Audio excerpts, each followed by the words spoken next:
प्रातः स्मरामि खलु तत्सवितुर्वरेण्यं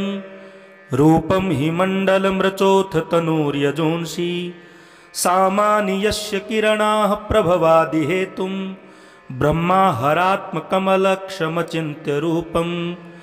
प्रातर्नमामि तरणीं तनुवामनोभिः ब्रह्मेन्द्रपूर्वकसुरेण तमर्चितं च वृष्टिप्रमोचनविनिग्रहहेतुभूतं त्रैलोक्यपालनपरं त्रिगुणात्मकं च प्रातर्भजामि सवितारमनन्तशक्तिं पापौघशत्रुभयरोगहरं परं च तं सर्वलोककनाकात्मककालमूर्ति गोकण्ठबन्धनविमोचनमादिदेवम्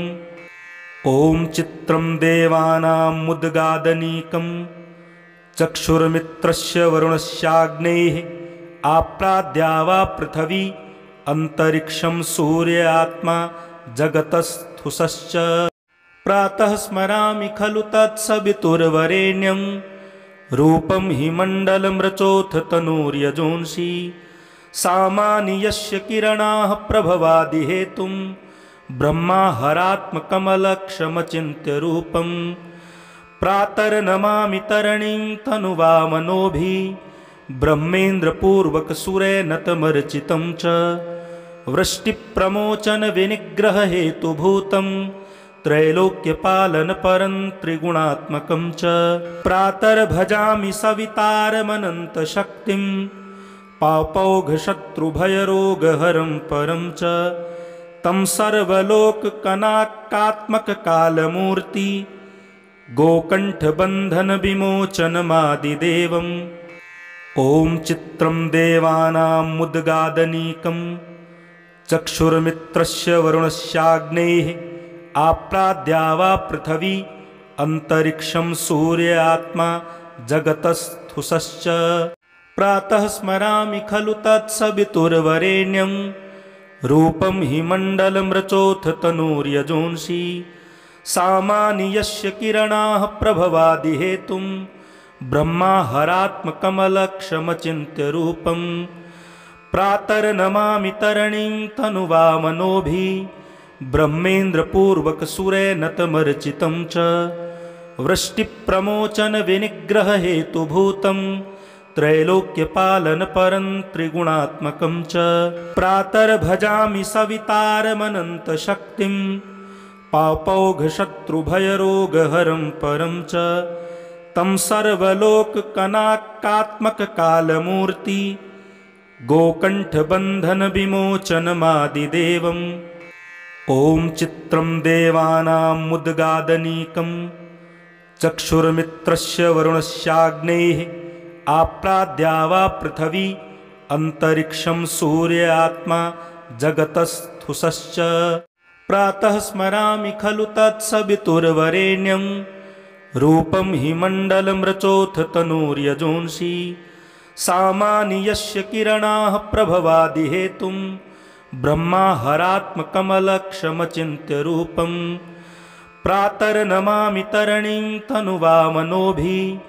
ब्रह्मेन्द्रपूर्वकसुरेण तमर्चितं च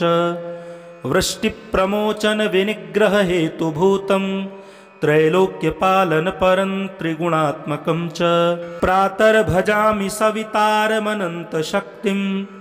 पापौघशत्रुभयरोगहरं परं च तं सर्वलोककनाकात्मककालमूर्ति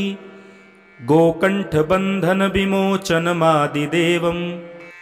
ॐ चित्रं देवानां मुद्गादनीकं चक्षुर्मित्रस्य वरुणस्याग्नेः आप्राद्या वा पृथिवी अन्तरिक्षं सूर्य आत्मा जगतस्थुषश्च प्रातः स्मरामि खलु तत्सवितुर्वरेण्यं रूपं हि मण्डलमृचोऽथ तनूर्यजोंषि सामानि यस्य किरणाः प्रभवादिहेतुं ब्रह्माहरात्मकमलक्षमचिन्त्य रूपं प्रातर्नमामि तरणीं तनुवामनोभिः ब्रह्मेन्द्रपूर्वकसुरेण तमर्चितं च वृष्टिप्रमोचनविनिग्रहहेतुभूतं त्रैलोक्यपालनपरं त्रिगुणात्मकं च प्रातर्भजामि सवितारमनन्तशक्तिं पापौघशत्रुभयरोगहरं परं च तं सर्वलोककनाकात्मककालमूर्ति गोकण्ठबन्धनविमोचनमादिदेवम् ॐ चित्रं देवानामुद्गादनीकं चक्षुर्मित्रस्य वरुणस्याग्नेः आप्राद्या वा पृथिवी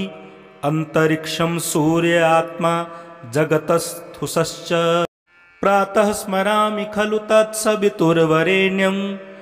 रूपं हि मण्डलमृचोऽथ तनूर्यजोंषि सामानि यस्य किरणाः प्रभवादिहेतुं ब्रह्माहरात्मकमलक्षमचिन्त्यरूपं प्रातर्नमामि तरणीं तनुवामनोभिः ब्रह्मेन्द्रपूर्वकसुरेणतमर्चितं च वृष्टिप्रमोचनविनिग्रहहेतुभूतं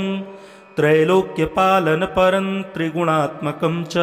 प्रातर्भजामि सवितारमनन्तशक्तिं पापौघशत्रुभयरोगहरं परं च तं सर्वलोककनाकात्मककालमूर्ति गोकण्ठबन्धनविमोचनमादिदेवम् ॐ चित्रं देवानामुद्गादनीकं चक्षुर्मित्रस्य वरुणस्याग्नेः आप्राद्या वा पृथिवी अन्तरिक्षं सूर्य आत्मा जगतस्थुषश्च प्रातः स्मरामि खलु तत्सवितुर्वरेण्यं रूपं हि मण्डलमृचोऽथ तनूर्यजोंषि सामानि यस्य किरणाः प्रभवादिहेतुं ब्रह्माहरात्मकमलक्षमचिन्त्यरूपं प्रातर्नमामि तरणीं तनुवामनोभिः ब्रह्मेन्द्रपूर्वकसुरेणतमर्चितं च वृष्टिप्रमोचनविनिग्रहहेतुभूतं त्रैलोक्यपालनपरं त्रिगुणात्मकं च प्रातर्भजामि सवितारमनन्तशक्तिं पापौघशत्रुभयरोगहरं परं च तं सर्वलोककनाकात्मककालमूर्ति गोकण्ठबन्धनविमोचनमादिदेवम् ॐ चित्रं देवानामुद्गादनीकं चक्षुर्मित्रस्य वरुणस्याग्नेः आप्राद्या वा पृथिवी अन्तरिक्षं सूर्य आत्मा जगतस्थुषश्च प्रातः स्मरामि खलु तत्सवितुर्वरेण्यं रूपं हि मण्डलमृचोऽथ तनूर्यजोंषि सामानि यस्य किरणाः प्रभवादिहेतुं ब्रह्माहरात्मकमलक्षमचिन्त्यरूपं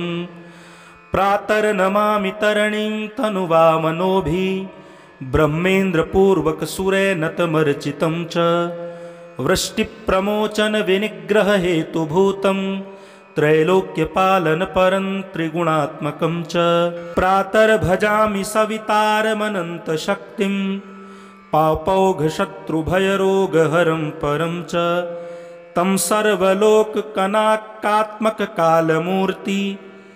गोकण्ठबन्धनविमोचनमादिदेवम् ॐ चित्रं देवानामुद्गादनीकं चक्षुर्मित्रस्य वरुणस्याग्नेः आप्राद्या वा पृथिवी अन्तरिक्षं सूर्य आत्मा जगतस्थुषश्च प्रातः स्मरामि खलु तत्सवितुर्वरेण्यं रूपं हि मण्डलमृचोऽथ तनूर्यजोंषि सामानि यस्य किरणाः प्रभवादिहेतुं ब्रह्माहरात्मकमलक्षमचिन्त्यरूपं प्रातर्नमामि तरणीं तनुवामनोभिः ब्रह्मेन्द्रपूर्वकसुरेणतमर्चितं च वृष्टिप्रमोचनविनिग्रहहेतुभूतं त्रैलोक्यपालनपरं त्रिगुणात्मकं च प्रातर्भजामि सवितारमनन्तशक्तिं पापौघशत्रुभयरोगहरं परं च तं सर्वलोककनाकात्मककालमूर्ति गोकण्ठबन्धनविमोचनमादिदेवम् ॐ चित्रं देवानामुद्गादनीकं चक्षुर्मित्रस्य वरुणस्याग्नेः आप्राद्या वा पृथिवी अन्तरिक्षं सूर्य आत्मा जगतस्थुषश्च प्रातः स्मरामि खलु तत्सवितुर्वरेण्यं रूपं हि मण्डलमृचोऽथ तनूर्यजोंषि सामानि यस्य किरणाः प्रभवादिहेतुं ब्रह्माहरात्मकमलक्षमचिन्त्य रूपं प्रातर्नमामि तरणीं तनुवामनोभिः ब्रह्मेन्द्रपूर्वकसुरैर्नतमर्चितं च वृष्टिप्रमोचनविनिग्रहहेतुभूतं